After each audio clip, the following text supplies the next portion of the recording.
Hi, my name's Jordan Marshall and I am the Chief Reporter at Building. I'm really excited to be chairing our first webinar discussion of Digital Building Week today, the future of construction, key trends and technologies.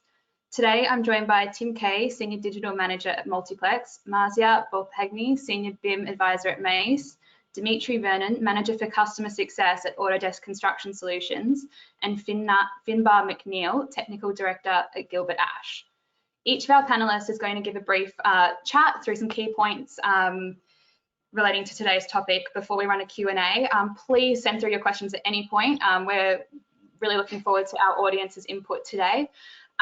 So to get things underway, we're going to hear from Tim first.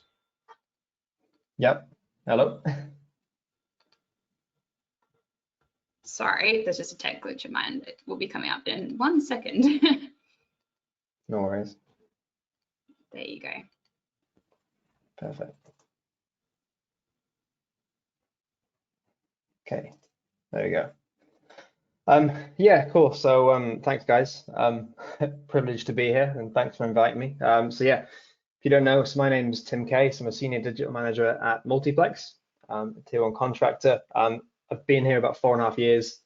It's a bit of a background. But basically, my job role is I'm responsible for running through the digital processes and handing over jobs throughout London. So my kind of portfolio includes Principal Tower in Shoreditch, Royal Albert Dock, Damac Tower, and the Broadway, which is my current project, which is in Westminster. Before this, I was an architectural technologist, and I was on the other end doing the drawings and using the 3D software. So got a bit of a background in it, and yeah, I'm gonna run through some things today in regards to Multiplex, really, and how we run things, and based around the topics, basically. So, future of construction, key trends and technologies. So, Multiplex, Tier 1 contractor. I'm sure a lot of people are in a similar situation. Want to start by studying something positive. Obviously, everyone is at the moment kind of saying that the construction industry is moving quite slow. In terms of change and in terms of kind of digital take on digital technology, basically. And I want to say that, I mean, yes, it's probably slower than other industries, but we are making massive steps forward, and it's easy to lose track of that sometimes and miss that. So we are moving forward. I mean, as Multiplex, I'm sure a lot of other Tier 1 contractors, we start off with this. So we start off with silo working, lack of leadership and team understanding, unstructured data, inconsistent standards across our projects, and a bit of a lack of direction as to where we were going. As you probably know, there are a lot of different softwares out there, a lot of different ways you can do things, and we were kind of a bit of a loss as to which way we were doing. We were doing a bit of everything and kind of never really working on one way forward, should we say.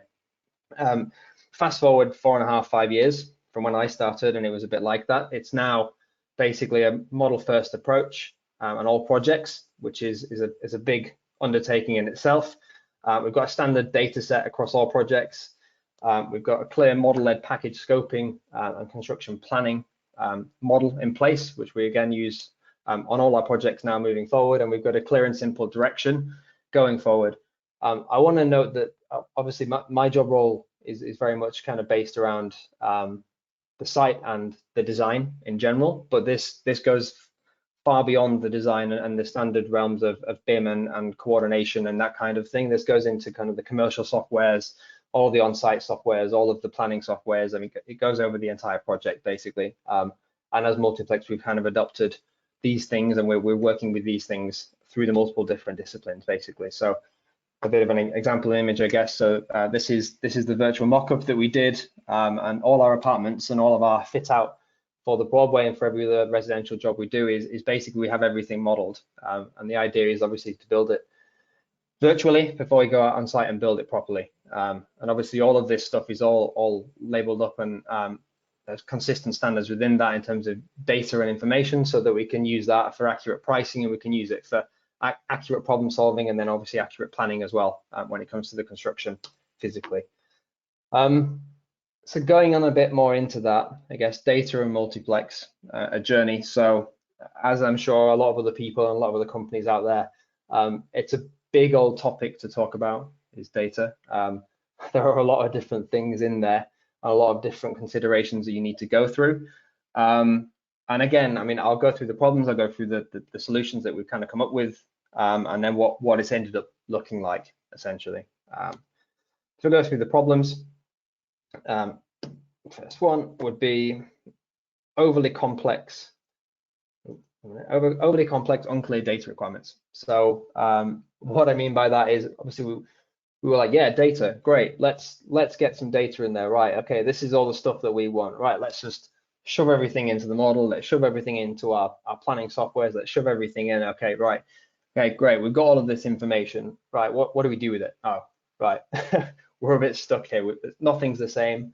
Nothing's, every project is basically a silo, right? So moving on from that, obviously another problem is the lack of the data consistency across the project. So every single project was almost treating itself as a business, which in a way it is, but obviously without that kind of a lack of consistency, you're losing a lot of the value within the data that they're collecting, because you can't really analyze that outside of a single project. So it becomes a bit lost, really.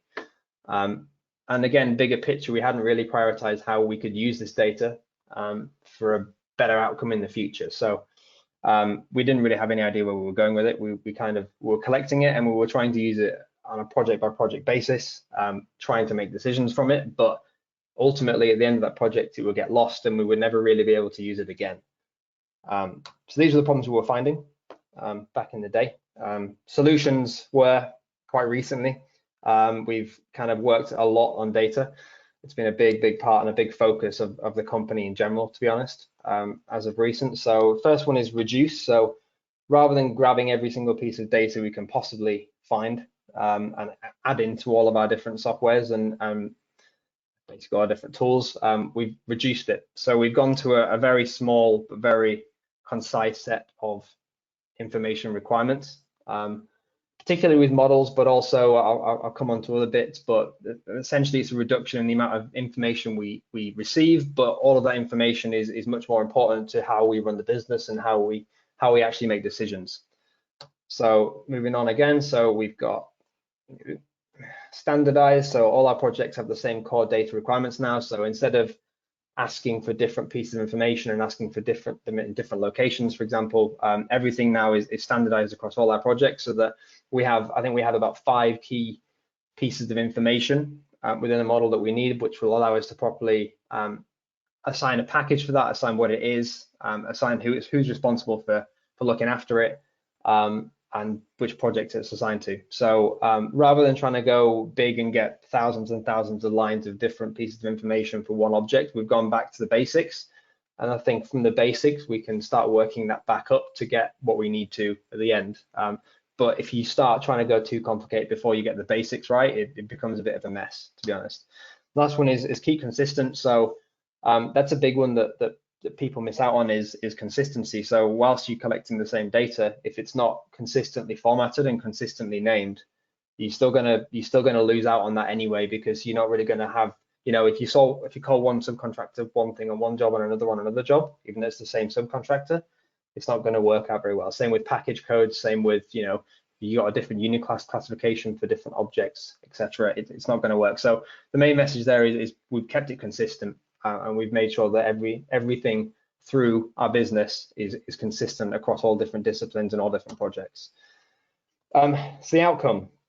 So basically, from us doing that process and from us refining that, we come out with these 3 outcomes. So one is a trusted and consistent data pool that's of better quality to be able to analyze and report on. So obviously, if you can't trust the data you're getting and it's not accurate, then there's no point in trying to do anything more with it, because you're just going to get confusing results. The best way in the world. Number 2, data available to the right person at the right time. So obviously, at different points of the project, we have different data that we require. So for example, early on in a project, we would have all of the package codes put into the model. So the consultant information would include package codes. So that means that when we're actually going to procure those with the subcontractor, we have them all separated out in different model files or different work sets, essentially. So you can see exactly what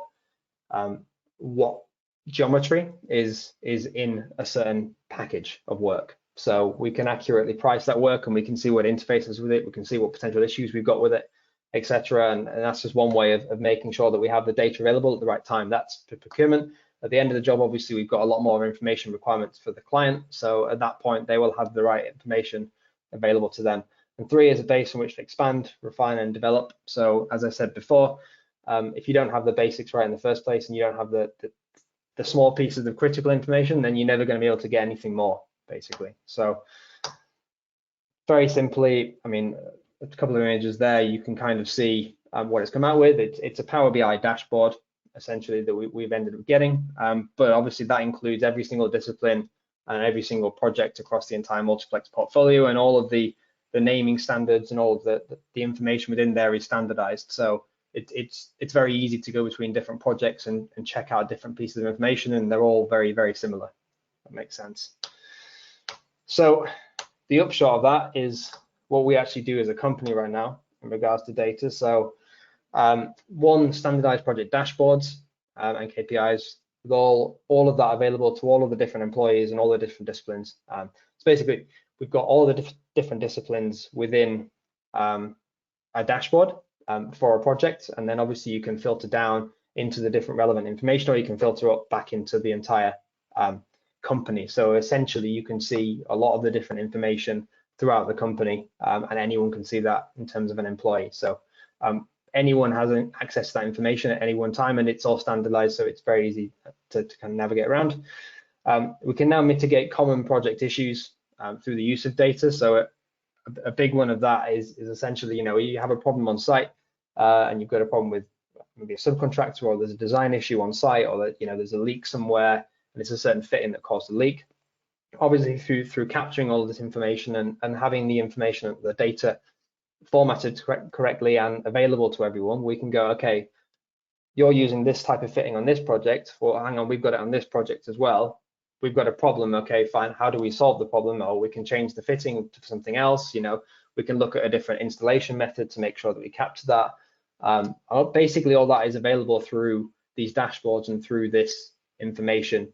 I mean, obviously, you can talk to each other, but projects kind of do inherently work on their own, and they work through their own issues. So data is a very big way of us being able to actually solve these issues through multiple different projects and capture these different lessons learned.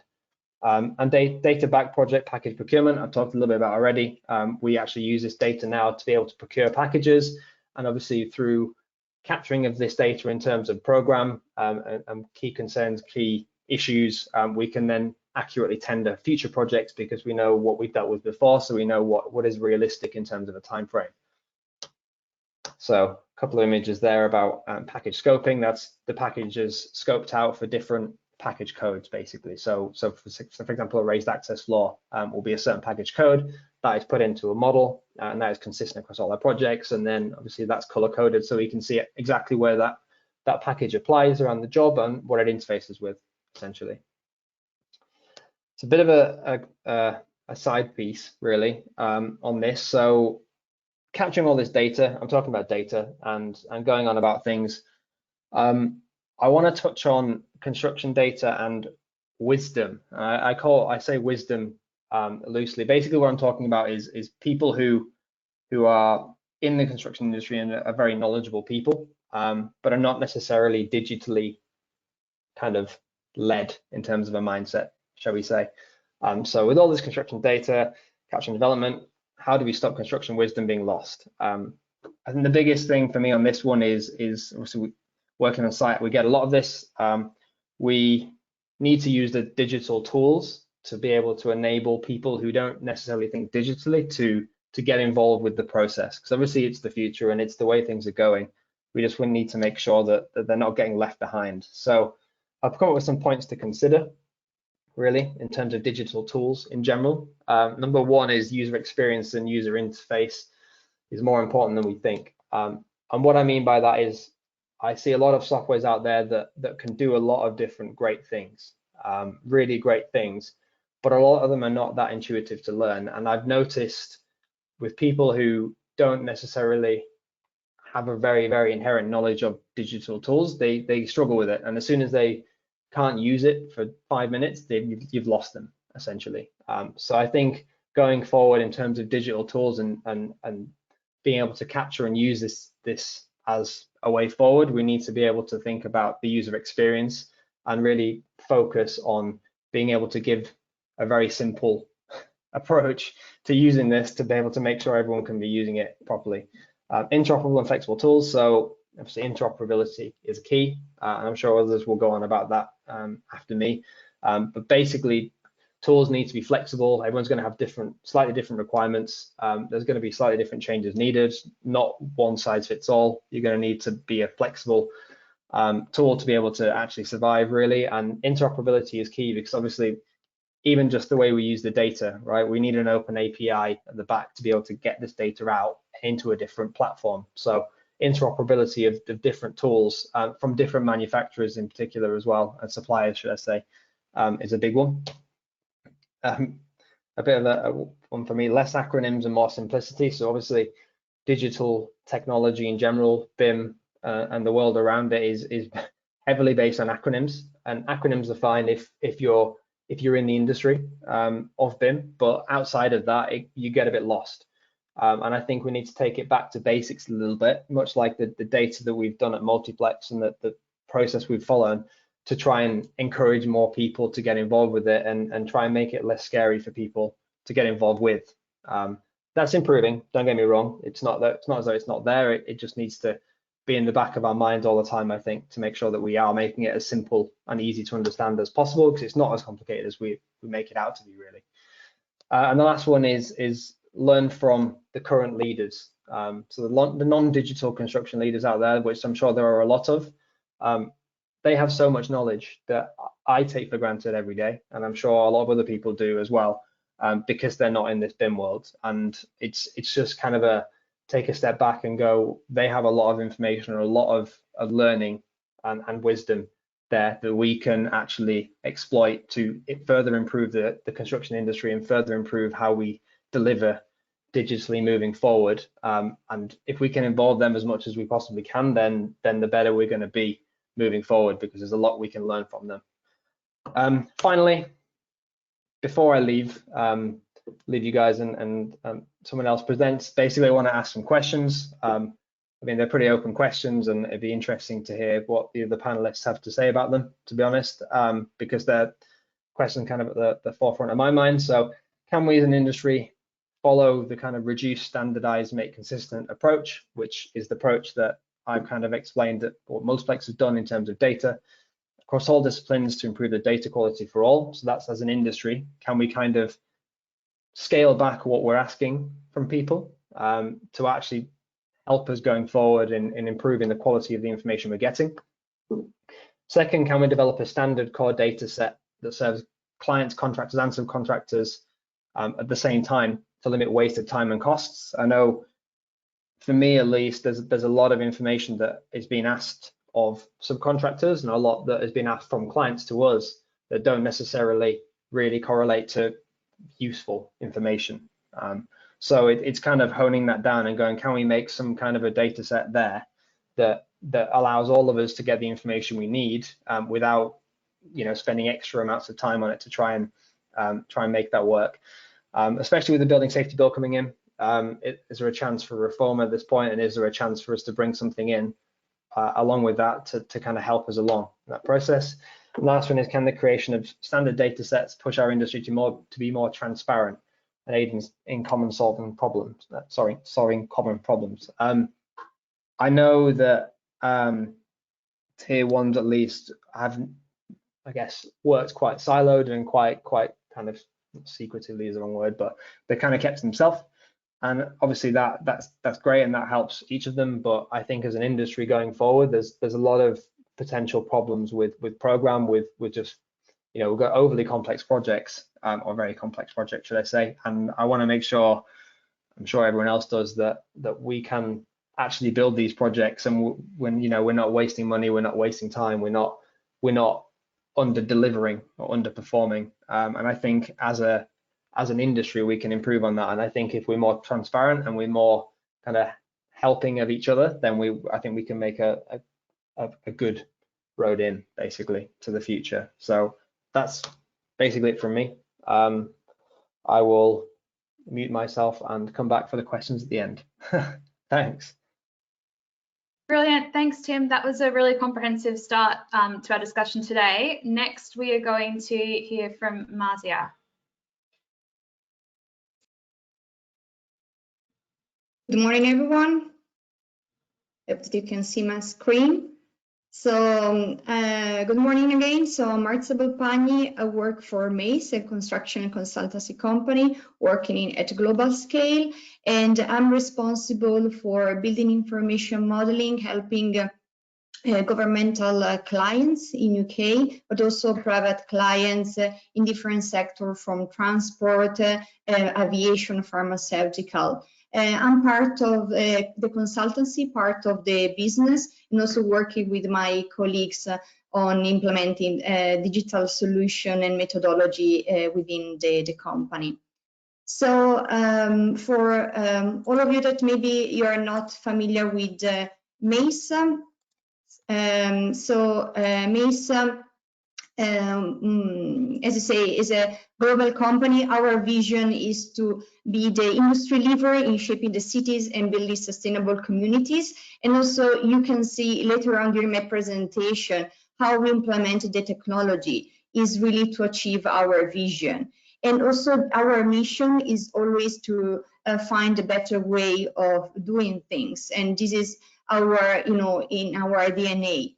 And we have also different values that you can see here that is driving us in the way that we work. So one key part of Mace and what is position ourselves in a unique position is our integrated approach.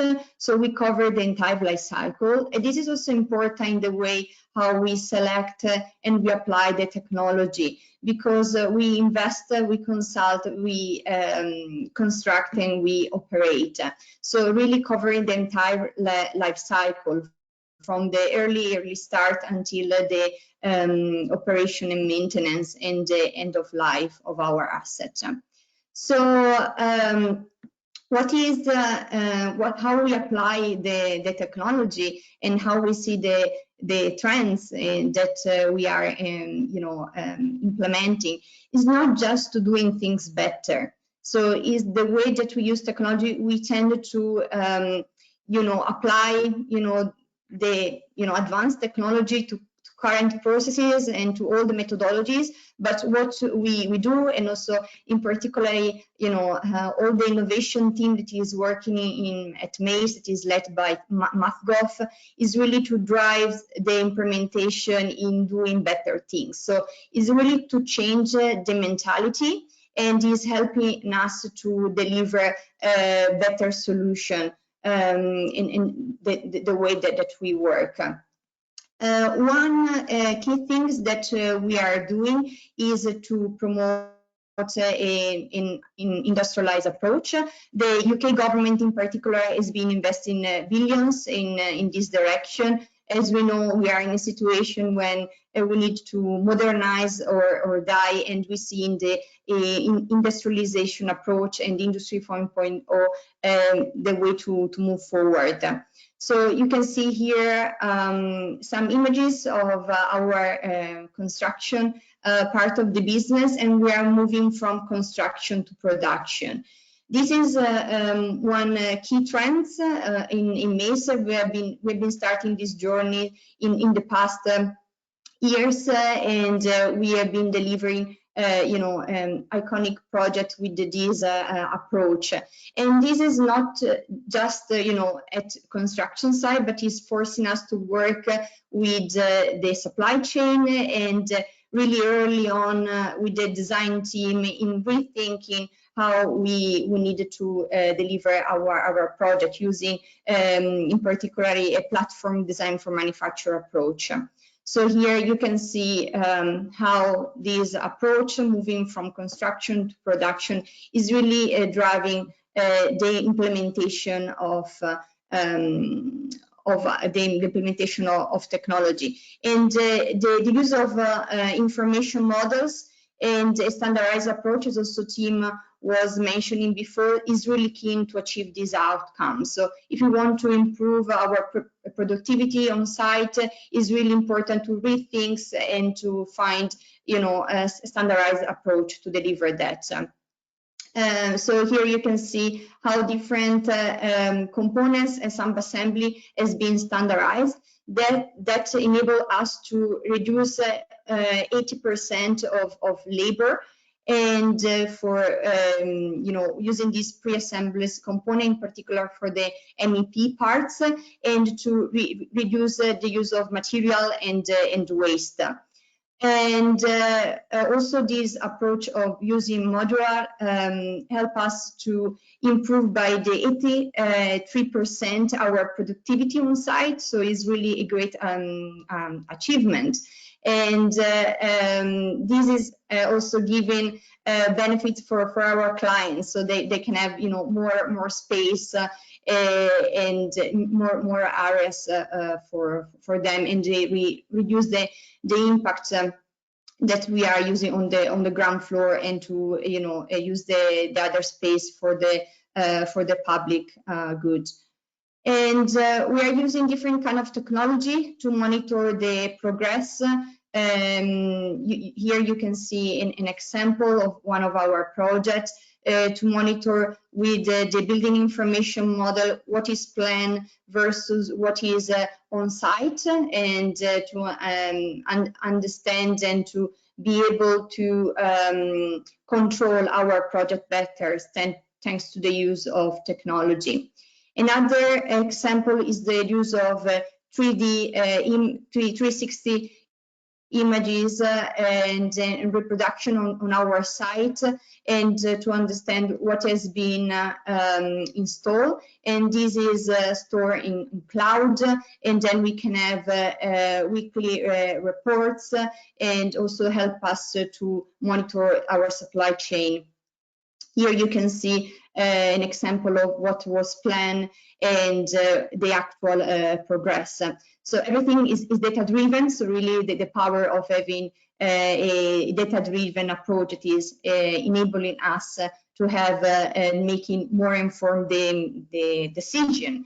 Here another use of technology, again to monitor the different packages, and to understand what is already on site, what has been installed, and having with different colors, and help our teams to work better. And as a team said before, the use of tools in particular can be a barrier at the beginning. So really believe in the use of a play language. I totally agree with what Tim said before. It's really important to avoid these use of acronyms and complicated way, and also provide training to our team, especially people that they are not so digitally expert.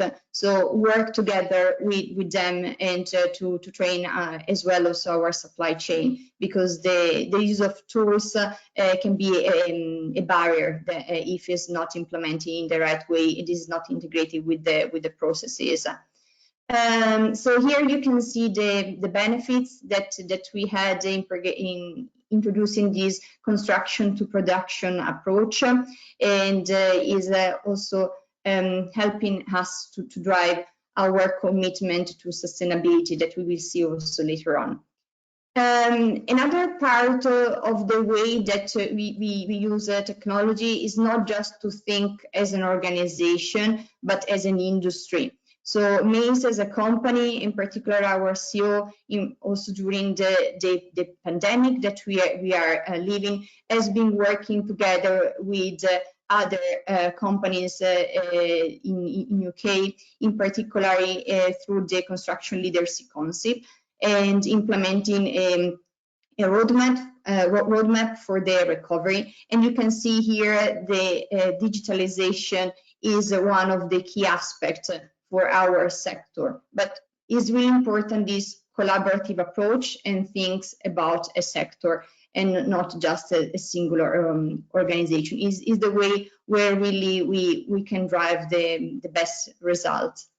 Also, in MEIS, we believe in research and development and collaboration and partnership with different entities, both from academia, but also other industry partners. We have different projects that we are working on. In particular here, you can see the project of the production control rooms is a project that is the start from our experience, in particularly with the data center that we have been leading the implementation of digital technology there, and then to further develop these in order to have advanced analytics and enable digital collaboration. This can help us not just to have the information at real time, but actually also to predict what will happen based on different behaviors that we can monitor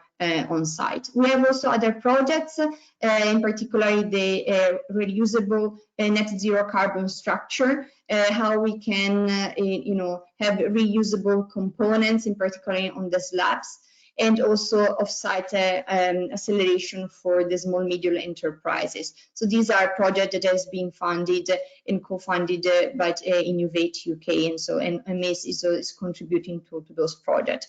We are working also with the Construction Innovation Hub, and on the right side you can see what in particular my team in consultancy is doing.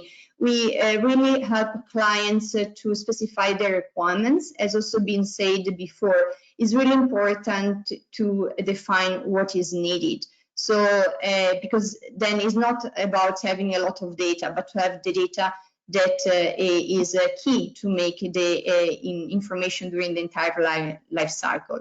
So this, if we structure the data using naming convention and having the right flexibility, because we need to remember that each client can have their own requirements, and also MEIS as an international company, we also work in different markets that have different standards. So what we develop is a flexible approach that can meet the need of different clients and different markets, but at the same time ensure consistency using mapping solution. And so here, thanks to the work that we have been leading in MEIS, we are now working with Construction Innovation Hub and different partners on the standardization on specification and how to digitalize those and create digital libraries and configurator tools. Another important thing is the work on standardization, again working with the industry, for the industry, working in particular on the UK Building Information Modeling Framework. I have been the author of the ISO 9650 guidelines, in particular on information management and the level of information need. So this material is available to everyone for free. So I also invite everyone to have a look. So if you're not familiar with these standard, the ISO 9650 series contains information on how to apply information management when dealing with building information modeling. So the technology really should be linked to a standardized approach. So what we do in MEIS is to start with international, European, and national standards based on in different markets, but focusing particularly on the international standards, and then to define our processes and policies around those standards. And to be purpose-driven, what I've been leading is the work on the level of information need.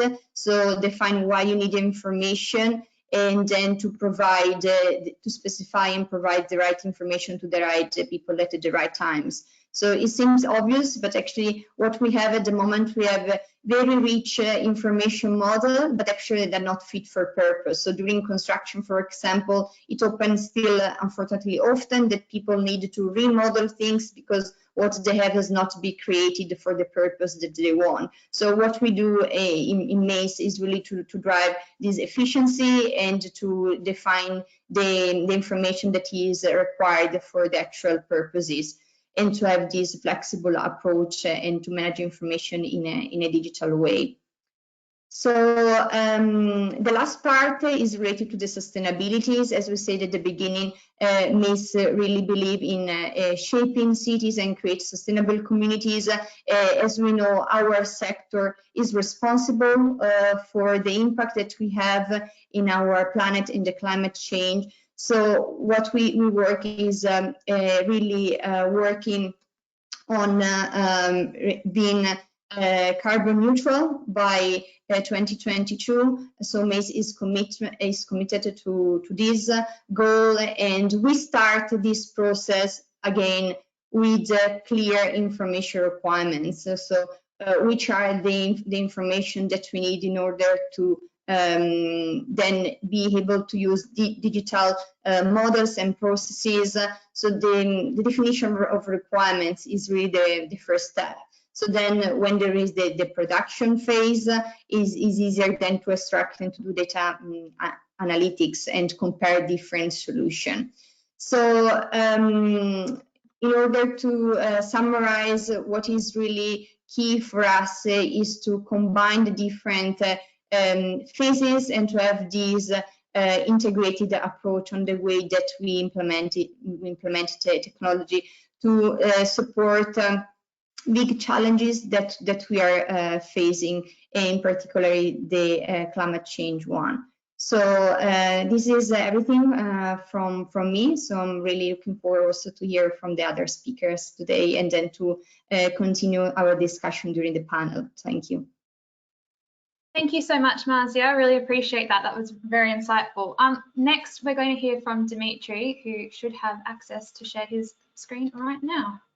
Ooh.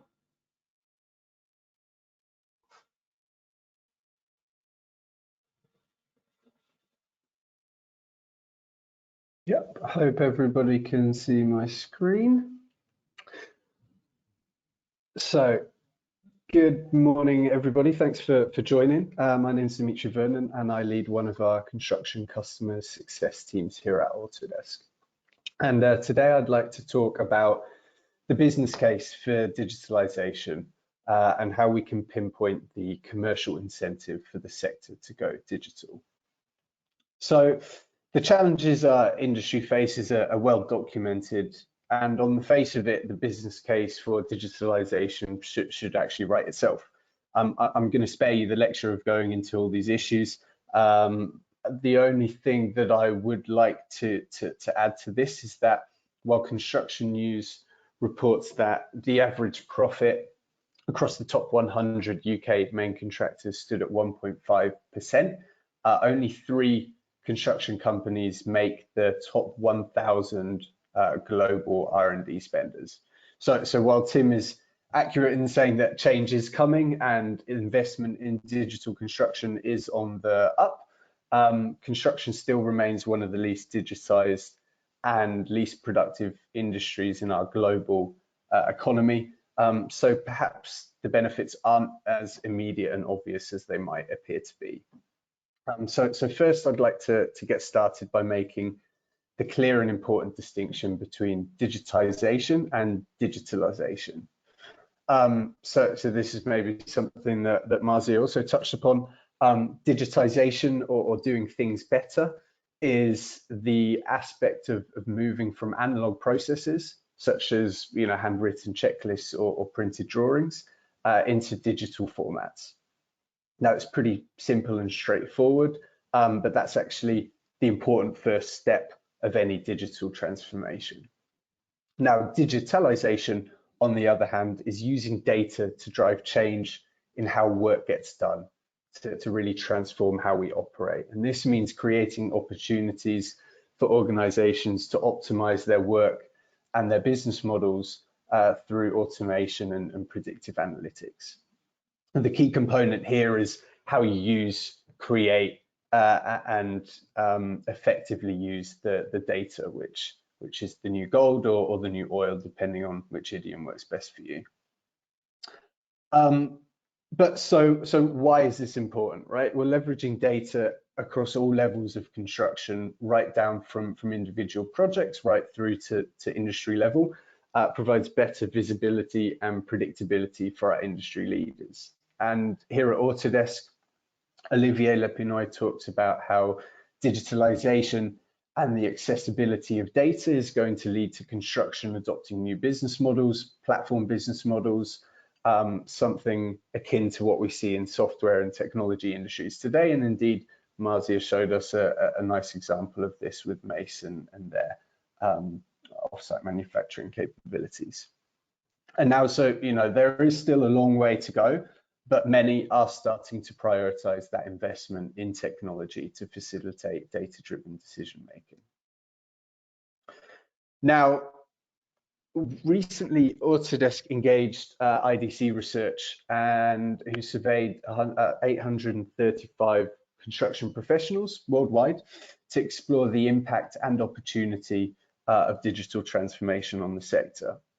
And it's clear to see that the most important investments, both present and planned, are those that drive visibility of performance at an organizational level.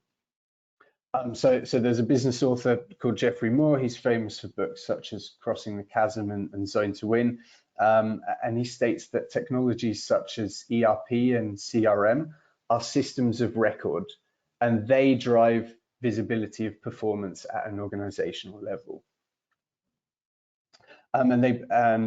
Mobility and cloud computing are then systems of engagement, and AI and machine learning are systems of intelligence. And we're now seeing these emerge at scale throughout the construction industry, which are adding even more visibility and driving better predictability. Now, it's important that these investments in surfacing data help us in terms of engaging our users and our customers, and then assist them in providing predictive analytics through computational intelligence. But the challenge for executive teams is now where to invest and how to get a return on investment. So where should we start to invest? Well, I think we can all agree that most executive teams are focused on kind of three high-level objectives: increasing and maintaining their revenue, reducing cost, and mitigating risk or compliance. And so any investment in digitalization must demonstrate impact at these levels. Now, the challenge that these high-level metrics provide us is that those who are actually leading the digitalization efforts need to break down these executive desires into executionable and digestible elements that the people who are actually tasked with doing the work can act upon. So in that sense, the digitalization leaders perhaps need to move away from talking about the impacts to talking about the outcomes and behaviors that are required to drive successful implementation and change. And then in turn, they need to identify the key organizational capabilities that require investment and focus on identifying the right metrics to benchmark performance and then demonstrate that return on investment. So ROI is always an elusive conversation, but once you've identified the outcomes that you're driving towards, as well as monitoring the right data, it can be achieved. And you know, we don't need to just take my word for it. I've got an example here. So Dura Vermeer, for those who are not familiar, is a family-owned Dutch company with more than 2,500 employees and about a €1 billion annual turnover. Now, Dura Vermeer decided to deploy BIM 360 and take their model-based data out to the field, and they focused as well on these specific outcomes, namely reducing their rework, reducing defects at handover, and significantly mitigating risk. Now, this might sound familiar, but what they perhaps did a bit differently is that they looked at which data points they actually needed, both leading and lagging measures, and then invested in a data warehouse to pull together the metrics and make that direct correlation between the investment in digitization and project associated costs. So what they basically did is gathered the project and adoption data and used this as the business case for digitalization, and they identified a new way of delivering projects that reduced their cost base by 5%. So while Jura Vermeer actively monitored adoption as part of their digitalization efforts, we've kind of defined three key stages of adoption. The first being basic adoption, which is identifying who is using a solution and when. The second is effective adoption, which is seeing how the solution is being used. Is it being used as intended? And is the quality of data input providing us with the right insights? And the third and final level of adoption is impactful adoption, where we can then see that the solution is making us more effective in our day-to-day operations and driving us towards our desired outcomes. So in summary, in order for digitization to have the desired impact, organizations must identify the outcomes they are looking for and identify the key data points that demonstrate that those outcomes are being realized. Digitization offers us the opportunity to do exactly this and change how construction is using data to reinforce that justification to invest. That was my presentation, so thank you for your time today, and I look forward to hearing Finbar and engaging in the panel. Thank you so much. That was really great. So yeah, our final panelist to give a presentation today will be Finbar. So I'll just give you access now, and away we go. Thank you, Jordan. Hopefully you should be able to see my screen.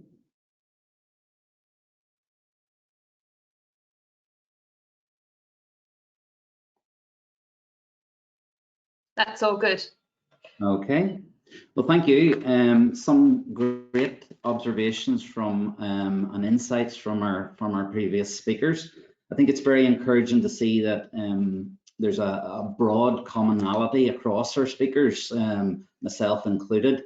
This shows to us that the industry as a whole has a focused and identifiable pathway to digital transformation, which is very encouraging. So my name is Finbar McNeil. I'm Technical Director with Gilbert Ash. We're a medium-sized contractor operating not only in the UK and in Ireland, but across the world. We pride ourselves on our ability to deliver technically challenging projects, landmark projects that push boundaries, and we embrace digital technology and facilitating ourselves to do that. We operate at a smaller level or smaller scale than some of our previous speakers, and this perhaps gives us a little bit of a different perspective or a different insight into digital construction. We have to be very focused in the technology that we look at, that we identify, and that we ultimately invest in. Demetrius touched on the fact that the technology has to provide a tangible and measurable return to the business for it to be viably and adopted. So previous speakers touched on the construction industry, and it's obviously and often presented as one of the least digitalized industries. We believe this is slightly unfair. The construction industry is very much on a journey. It's by no means at the end of that journey, but neither is it just beginning that journey. There's been some catalysts over the years, I suppose. In 2016, the government adoption of mandatory BIM level 2. This was a catalyst for the industry, and why it was successful, I suppose, was because it provided a pipeline or a critical volume of projects that allowed companies to make that investment, to make that jump, and to embrace BIM. We're now 4 years on from this. Recently, there's been some very encouraging developments from the government around things like procuring for value, and maybe more so the golden thread of information, which is promoting the traceability of information, giving us the ability to access that information through the whole life cycle of the building. So perhaps this could maybe be the next catalyst that we see to bring the industry on to the next level. As an industry, our core activities is basically to design, to construct and look after our built environment. And we shouldn't feel daunted by this digital transformation. We should see it as a means to assist us in doing our core activities by facilitating better decision making, reduce the risks within construction, reduce the uncertainty, and improving the outcomes. We've benefited from this on a number of projects, and I'd just like to touch on a couple of those. So this particular project is the virtual learning theatre for the Foreign and Commonwealth Office. This particular building was constructed in the very centre of Whitehall. The building took up the full dimensions of an existing courtyard and was surrounded on all four sides by Grade 1 listed buildings. It was only accessible by craning over the existing buildings, some 90 metres away from the nearest road. So I suppose logistically very, very challenging. The design also involved the manufacture and installation of an ambitious cantilevering hyperbolic paraboloid roof structure, essentially shaped like a Pringle. And it was surrounded and wrapped then in glass that was curving in two planes. So again, technically challenging. And when we looked at it initially, because of these complexities, we decided to approach it differently. We set about building a digital twin for the project. And the first aspect to that was the capturing of data by a series of conventional surveys and point cloud surveys, also ground penetrating radar, and a limited element of opening up works just because of the historical nature of the project. But this enabled us to basically construct an accurate 3D representation of the surrounding buildings, the substructure, and the access that we would avail of to get the building constructed. Our construction team were then able to rehearse the build and perfecting sort of the sequencing and the logistics, running through several options and refining and de-risking the construction process. I suppose as we developed the design, and a number of these packages were contractor designed elements, the construction limitations, the sequencing limitations, the access limitations were at the heart of every decision that we made in terms of developing the design.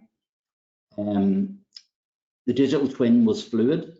We continually developed it as we opened up further areas, as we constructed foundations. We continually fed this back into to the model and learned from that and used it to inform our decisions. We also mocked up off-site all of the steelwork, and we preloaded that in relation to simulating roof build-ups and applied finishes. And this allowed us to look at actual deflections and actual tolerances in comparison to theoretical design tolerances. And this allowed us again to shape how we progressed and procured the project. So we find this a fantastic learning curve. What it really was in essence was a digital rehearsal, and we used it quite effectively to de-risk as much as possible any of the uncertainty that that we would experience in the construction period. Another project where we adopted a similar approach was Cambridge Mosque. This was an ambitious design. It utilised geometric shape of the glulam, the freeform glulam trees to provide the structure for the overall building. It brought together almost 3,000 individual timber members, the majority of which were curved in two directions. So again, to minimise the risk, we went down the road of a digital twin for this building.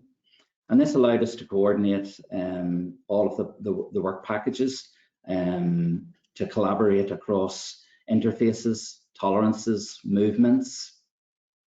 And I suppose this project benefited from a very proactive client team. They got ourselves and our specialist manufacturer involved at a very, very early stage in the design process. And we were able to ensure that the design developed to suit how the elements would be manufactured, and how the sequence of the build would progress. The format of the design was also developed collaboratively, so that it could be easily shared across file formats. This brought a seamless synergy between the design and the fully digitalized CNC manufacturing process for the timber glulam. This was very important to the ethos of the project, that link between the design and the final manufacturing. The project was a very complex build as such, as you can imagine, but the model again allowed us to develop, to rehearse, and to modify erection sequences, and to agree things like optimum positions for cranage, so that we could identify very early and minimize the amount of back propping that was required in the basement structure below. We were also able, the model also enabled us to run through various loading scenarios in relation to temporary propping works associated with the construction of the dome on the roof of the structure, and allow us to optimize how we were proceeding to do that. And all of this, I suppose, reduced the risk around programming, around the cost of the overall project. One of the other, I suppose, aspects of doing a unique project such as this was it was a great opportunity also to capture in reality the use of usable data. So we sent up a number of monitors throughout the timber structure, and we did this at the very onset of the project. We monitored through site erection. We monitored then as the building closed in from the elements and was protected from the elements. We measured that movement.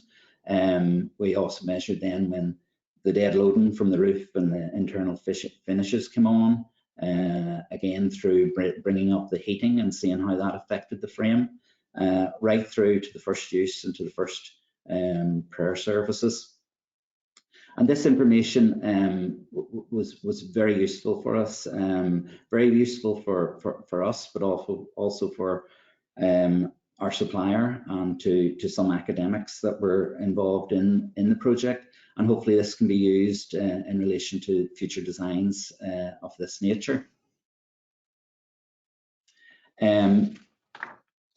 Mobilization or mobility within construction is just the last thing I would like to touch on.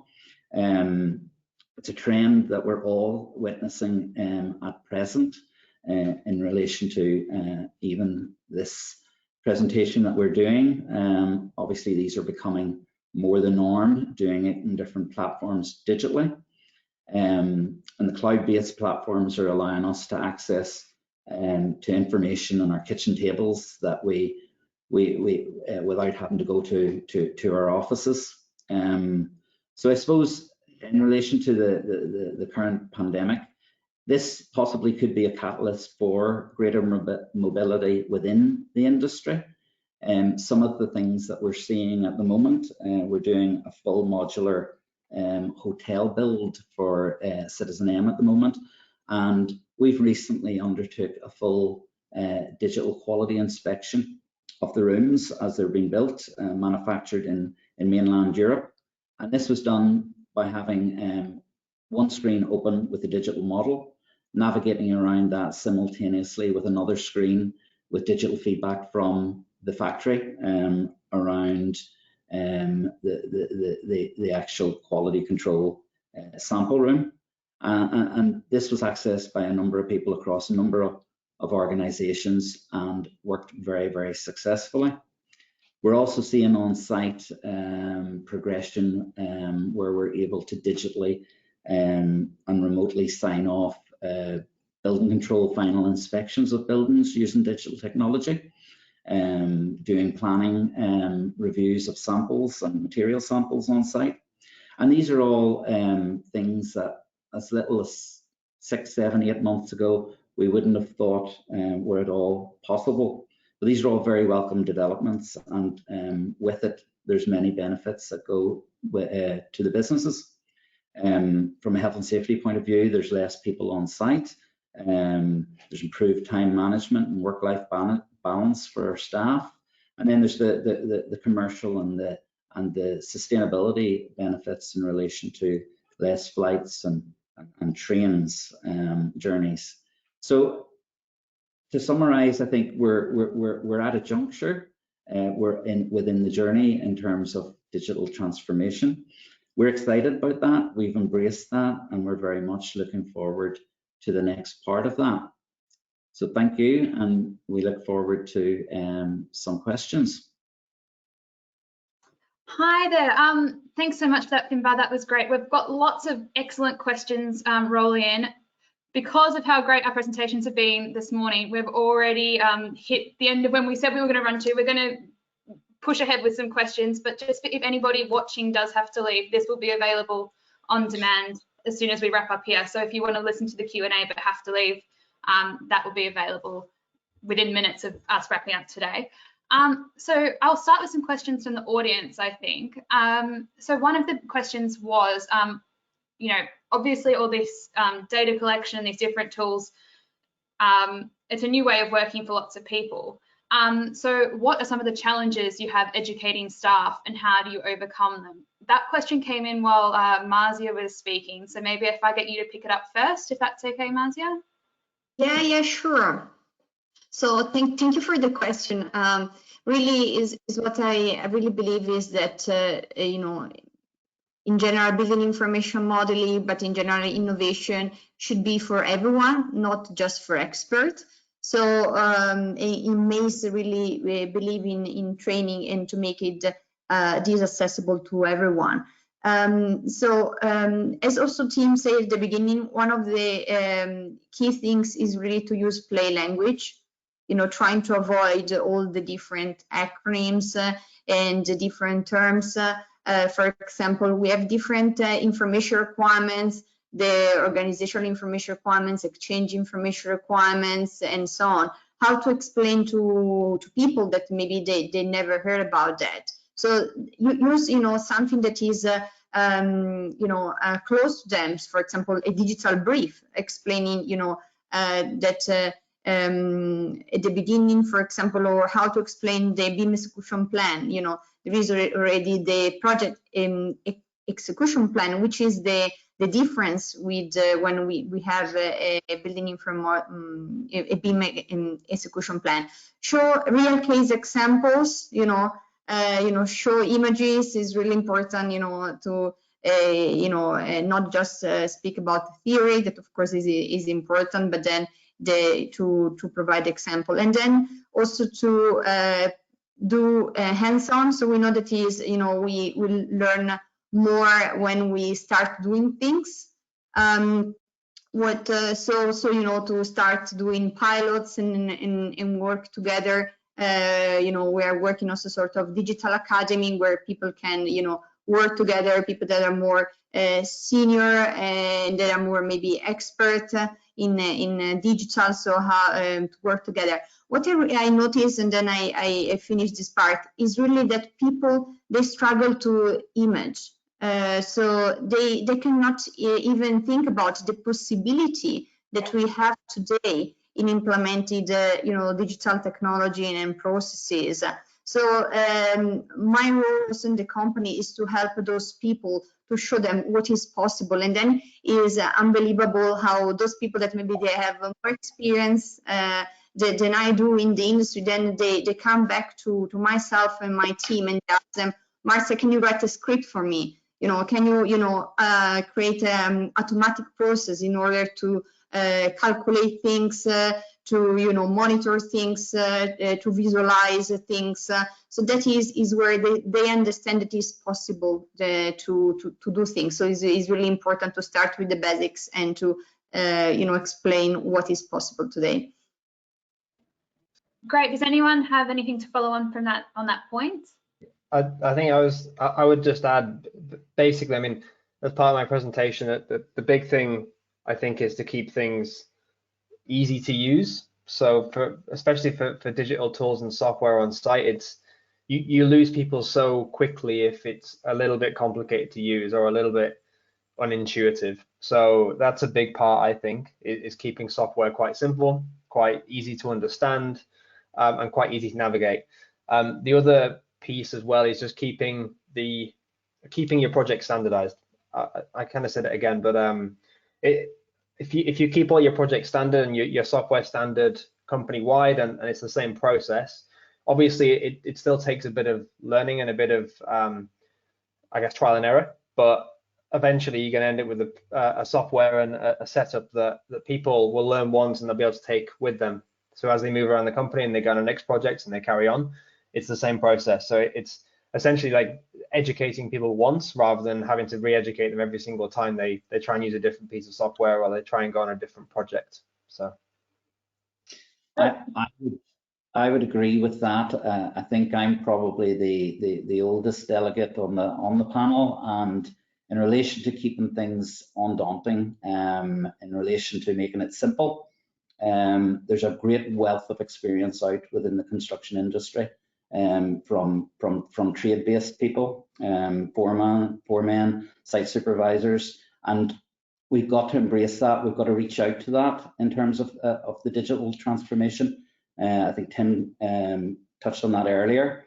We don't want to lose that, and we don't want to alienate that level of experience, because to make the adoption successful, we have to reach out and bring that group of people with us.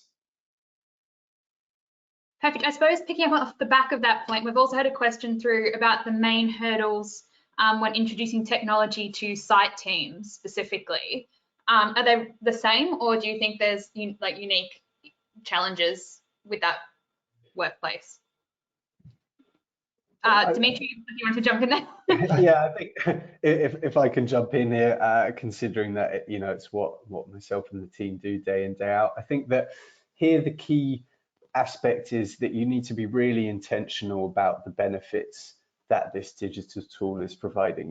Nobody is arguing that a drill is more effective or efficient than a screwdriver, because everybody can see that you can do things quicker with a drill. And for site teams, if the benefits are not immediately evident, then somebody needs to be very intentional about sitting down with them and explaining, what their role in the process is, how this affects them and potentially others, either downstream or upstream, because often the tools that we have and that we're introducing have a benefit not just for the people that are using it, but for the transfer of information to other teams, and if it helps the company as a whole operate more smoothly, internally or with their supply chain, then that's something that you need to be very kind of vocal and intentional about.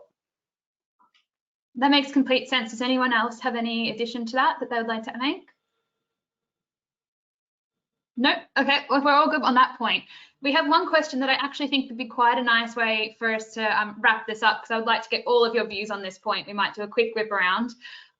So essentially, what do leaders of businesses need to do, well, businesses or the sector need to do to encourage faster digitalization? I'll give you all a second to have a quick think, and then if anyone is brave and wants to go first, I'll let you jump in. I can go first. So it's interesting the question say what the digital leaders needs to do, and I think that all of us we have been living this situation where actually we have been promoting digitalization and digitization in our companies for many times, and then with a perturbation event external such as the pandemic that we are living, we saw an acceleration of these implementation. So it was really something that was really clear. So, and why this happened? So why this change happened? Because we were somehow forced to do. We were pushed to do that because it was the only way to move forward. So I think that what we need to do as digital leaders in order to promote this sort of acceleration and continue to promote this approach is really to make this relevant for different professionals. So also coming back to the training and the implementation also on site, but also is applicable to all different phases. And we need to think about how to make this relevant for different users. So we don't, speak generic in a general level, but how we can help different people in their different roles to do their job in a better way for them. So that is will help us to achieve a faster and better implementation in our sector in general. Brilliant. Tim, do you want to go next? Yeah, I was going to say it's about business leaders. I want to echo, I guess, what was in Dimitri's presentation about one of the BIM managers they were working with, who said you kind of have to start at where you want to get to and work backwards. So I think as a business leader, I think what you'd have to do is figure out where you wanted to get to and where you think the benefits lie from digital construction in your business, and then go back to basics. So you kind of have to work back from that point and go, okay, what is the basic thing I need to get set up to be able to get to that point eventually, rather than trying to rush through everything really quickly and try and go way too far. Because there's loads of basic, simple things that you need to get right before you can like jump really far ahead. So that's what I would say. Is I would basically say, look at where you want to get to and then take baby steps to get there, rather than rush through it. Brilliant. You're gonna get a more consistent and a better end result there. Sorry. No, that's fine. Dimitri, as that picked up on something you said, do you want to add to that? Yeah, I mean, at the risk of repeating myself and the others, I think that it's spot on that, you first need to have a clearly defined outcome, a clearly defined state of where you want the business to be. And then you need to unpack that into, okay, who then contributes to that? Who has an impact on that? And who benefits from this ideal state of being? And when you kind of unpack that and make it clear to everybody involved that this is their role to play and this is how they can move the needle, then I think that it's a lot easier to get everybody on the same page if there's that common understanding of the high level goal, the outcomes that you need to achieve, and then what can I as a foreman, what can I as a 3D modeler do to have an impact in that overall outcome. Brilliant. Finbar, do you have any last thoughts for us on this point? What do we need to push it faster? Okay, I'll be very brief. I think the industry is primed for that move. It's ready. I think what we just need to do is be able to demonstrate that the technology does provide a tangible and measurable benefit, to be able to put that to boards within companies, to clients, to the government. And if people can see that and there's a pipeline to adopt that technology, I think we're ready to make that final jump. Brilliant. Unfortunately, that's really all the time we have. I've already stolen some extra time off our panelists today. So I'd like to thank them, first of all, for being so generous with their time today and having a really in-depth chat. I'd also like to thank everyone who's watched. It's been really well attended and there's been so many questions. Again, apologies to anyone whose question we didn't get to. If there is any in here that we think is specifically directed to someone, we will pass those along. Also would like to thank Autodesk Construction Solutions, who are our sponsor for today's discussion. And finally, from me, I'd just really like to encourage everyone to come along and watch our next panel session, which is taking place at 1 o'clock. That's being hosted by Buildings Group Technical Editor Thomas Lane. He's got some industry leaders talking about the newest and most innovative technologies, and they're using real life case studies on different projects all around the world to listen to that. We've got a whole heap of different sessions this week, so please just keep us in mind, and we hope to see you all again soon. From me, that's it. Thank you very much. Thank you. Thanks. Thank you.